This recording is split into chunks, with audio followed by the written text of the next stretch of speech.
Aujourd'hui dans le Bitcoin, déjà merci pour tous vos commentaires, c'est toujours un plaisir. Ici on a Marco WW qui dit "Tu te mouilles pas, c'est pas une analyse".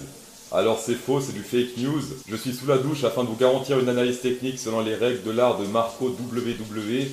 Tapez dedans. En 3 jours leak, on peut le voir ici sur le RSI, malheureusement c'est toujours un rejet. Rejet pour la 1, 2, 3, 4e fois. Même 5e si on prend ça pour 2. Réaction positive dans ce range puisqu'on teste le bottom, bougie bleue 3 jours, donc ça fait 3 jours qu'on monte ici. Et la bougie actuelle, donc celle qui a commencé à minuit, est également dans le bleu pour l'instant. Ceci confirmé avec une mini divergence boule, sauf que pour confirmer, qu'est-ce qu'il faut faire? Il faut clôturer au-dessus d'une bougie rouge, donc celle-ci. Et malheureusement elle est gigantesque, donc ça c'est pourri quand on a des divergences comme ça, puisque là il faudrait que ça clôture au-dessus de 23 778, en tout cas en 3 jours libres pour confirmer cette divergence. Si on zoome, bien sûr, on peut avoir des bougies plus petites. On a également le Shoppiness Index qui est extrêmement chargé, comme par exemple ici, gros range avant de bien se péter la gueule. Ici, gros range avant de exploser à la hausse. Ici, c'était pas vraiment un range, mais bon, c'était la TH, pétage de gueule. Ici, gros range, explosion à la hausse. Pour ceux qui veulent trader la volatilité, tout simplement, faites un straddle. Pour ceux qui sont bullish, call. Pour ceux qui sont bearish, put. En journée, qu'est-ce qui se passe? On retourne en tendance totalement baissière ici, niveau EMA. On est également comme en 3 jours lead, toujours dans ce range, sur le bottom de ce range. Ceci combiné avec une divergence boule potentielle, ici ça monte, alors que là c'est tout droit, non ça descend légèrement, voilà. Et confirmé si on clôture au-dessus d'une bougie rouge, et là qu'est-ce qui se passe? Si on clôture au-dessus de cette bougie rouge là, donc celle d'hier, alors en 3 jours lead c'est celle-ci, la grosse bougie ici, sauf qu'en jour lead on a eu une bougie rouge hier, et ça serait clôturé au-dessus de 21 568 qui confirmerait cette divergence boule. En jour lead on a également ce support résistance sur la RSI. C'est un peu plus moche, les résultats sont un peu plus moches, mais il fait quand même office de support résistance. Et ici, on est sous ce support résistance. On peut voir également over on Twitter que les stablecoins sont en PLS puisque plus de inflow et les réserves sont en train de baisser, comme on peut le voir ici. Le bleu, c'est le prix du Bitcoin et le vert, c'est les USDT, les réserves ici. Donc là, ça fait que descendre depuis hier. Là également, en fait, tous les stablecoins, le BUSD, le USDC sont en train de descendre au niveau des réserves. Alors ici, ce qu'on a, c'est un graphe de 2 jours, d'accord, 21-22. On peut pas vraiment parler de capitulation sur 2 jours. En 4 hour candle, qu'est-ce qui se passe? On peut voir que les MA20 fait office de grosse résistance depuis là, on n'arrive plus à la péter à la hausse. On arrive à faire des tiges, mais pas de clôture.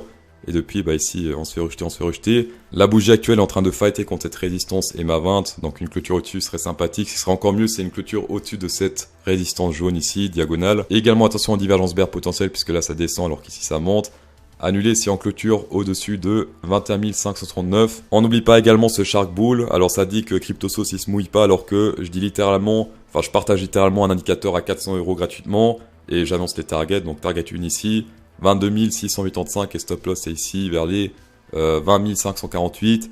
Je peux malheureusement pas être plus précis. Sur Binance Future pour l'instant ce mur ici tient toujours. On peut voir que les vendeurs sont pour l'instant plus forts que les acheteurs puisque là on peut voir des ordres à 2000 Bitcoin, 1700. Ici 1300, 1600, 1400, alors que niveau acheteur, on est plus dans du vert, du 1200, du 1000. Les vendeurs pour l'instant sont plus déter, ici également on peut voir un 1200, 1200, 1200, alors que chez les acheteurs c'est du 900, 700 et 700. Sur le court terme, sur le haut point d'intérêt, si on pète ce range ici à la hausse et qu'on pète pas celui du haut point d'intérêt à la hausse, c'est-à-dire qu'il y aura des gens qui auront loupé le train, ce qui est plutôt pas mal, le Bitcoin aime bien partir avec personne à bord, sauf qu'attention, je parle déjà pour les heures qui vont suivre, si ici on continue à monter alors qu'ici ça continue à descendre, ça c'est pas bon. Par contre si là on monte et que là on reste dans ce range, là ça va. Les long shorts commencent à se resserrer, alors très légèrement d'accord, on est toujours sur du 60%, mais ça commence à se resserrer légèrement, mais c'est toujours trop, 60% c'est toujours trop. Et petit signe de force cachée depuis hier soir, puisque là, sur le CVD spot ça fait que monter, d'accord, ici on a des creux plus hauts, alors que là on a des creux plus bas, donc ça fait des divergences avec le CVD spot. On n'oublie pas que grâce à mes partenaires, je peux vous balancer jusqu'à 8613 $, uniquement pour traders expérimentés. Jusqu'à 4450 sur Bybit et 4163 sur BitGet, tapez dedans. On va voir Ethereum, qu'est-ce qui se passe? On a cette ligne diagonale jaune ici qui fait office de support résistance. On a fait un petit fake out ici à la hausse avant de se faire réintégrer sous cette résistance. Niveau support résistance Fibonacci, c'est magnifique, c'est ça qu'on veut. 0,382, regardez ça. Pile poil clôturé dessus, c'est magnifique. Alors malheureusement pour l'instant 3 jours pas de divergence boule, on verra après en plus petit time frame, c'est des trucs intéressants. Over on Ethereum aujourd'hui, on a quand même un support majeur qui tient pour l'instant, c'est cette ligne blanche ici. Si on zoome ici, qu'est-ce qui se passe? On rebondit depuis maintenant 1, 2, 3, 4 jours sur ce support, c'est magnifique. On a également ce petit range jaune qui fait également office de support.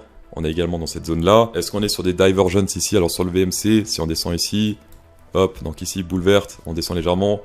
Ici, on prend le même point, on monte, donc divergence. Ça, c'est confirmé, c'est une boule verte ici sur le VMC. Pour l'instant, il n'y est pas encore. Ethereum en 4 heures, c'est un peu comme sur le Bitcoin. On est sur les divergences bear potentielles, tendance baissière. On prend tout ce qui est bear, divergence bear ici. Là, c'est tout droit. Alors qu'ici, ça monte légèrement. Sur le SP500, j'ai envie de dire, exactly as predicted. Depuis la semaine passée, je parle de cette fameuse zone ici. Zone danger, réaction majeure, dans ce triangle ici, d'accord. Fibonacci, clôture, pile poil ici sur le 0,666, le hasard. Une fois de plus. Les non-adeptes à la douche diront...